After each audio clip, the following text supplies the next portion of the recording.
Hello everyone. In the last video, we constructed the alien planet. In this one, we're creating the first body plans, and in the next one, we will show how the body plans diverged from one another. The first body plan are going to be called the Leisters. They are bottom-feeding detritivores that live in much the same way as crabs do on Earth, eating marine snow that falls from the surface of the water. The Leisters' anatomy looks like this. They have a brain which allows them to perform complex tasks, which is connected to a nerve rod, which means they can feel things like pain and the sense of touch. They have a cord that connects their brain to their eyes so they can actually see. A mouth, which is connected to a highly inefficient stomach, which is connected to a digestive system, and an anus. They also have a very weak heart and lung, which are connected to the mouth, so they are mouth breathers, and the heart pumps blood throughout the body.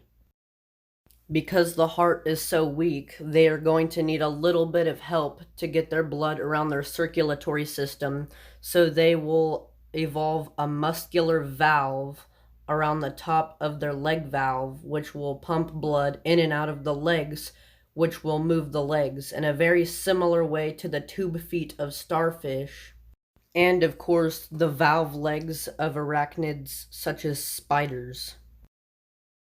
The next body plan belongs to a group called the Jotons, and they are sessile, radially symmetrical filter feeders that catch particles of oxygen and particles of food through the water current. The Jotons' anatomy looks like this.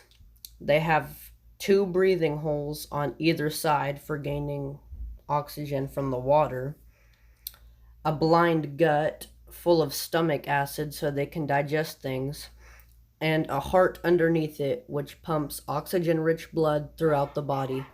They also have two reproductive glands on either side of their blind gut to produce gametes. The final body plan we will look at today is the Protocins. These are pelagic nekton that feed on just about everything that isn't a plant, i.e., they're predators. The Protocins' anatomy looks like this. They have a brain attached to a nerve rod so they can feel pain and have a sense of touch. They have a lung connected to their gills so that they can breathe. They have eyes, a mouth connected to a stomach, connected to a digestive system which ends at an anus, and a reproductive gland at the end of the body, in the intestine by the anus. The Protocins also have a heart to pump oxygen-rich blood around the body, which is connected to a closed circulatory system. In fact, the Leisters are the only animals that don't have a closed circulatory system. They have an open circulatory system. The last thing to cover for the animal portion of the video is reproduction. All of the animals have a distinction between male and female, and their eggs look like this. They have jellyfish-like sperm, which use their tails to swim into eggs and connect with them. They also have eyes to aid in this, and the eggs have connection points and a yolk. Tiny holes at the end of the connection points inside the egg also have fibers around them to aid in the connection of the sperm to the egg, and the yolk is used for the development of the animal inside. Almost all of the animals on this planet are going to use this as a reproductive means. The final basis to cover is what types of microbes are going to live on the planet. Aloia is a type of zooplankton that eats the other Aloa phytoplankton, phytoplankton being something that photosynthesizes, and both of them are classed as plankton because of their inability to swim against the current. These will support large populations of filter feeders in the future.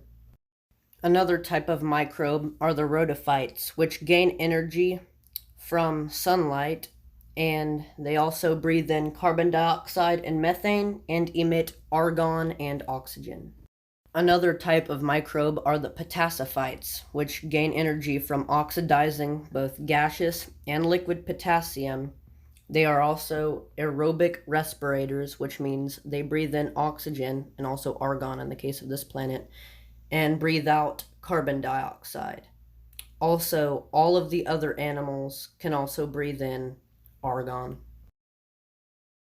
The body plans we've made here will go on to evolve to fill all of the niches this planet has to offer. Thank you for watching, and stay tuned for episode 3.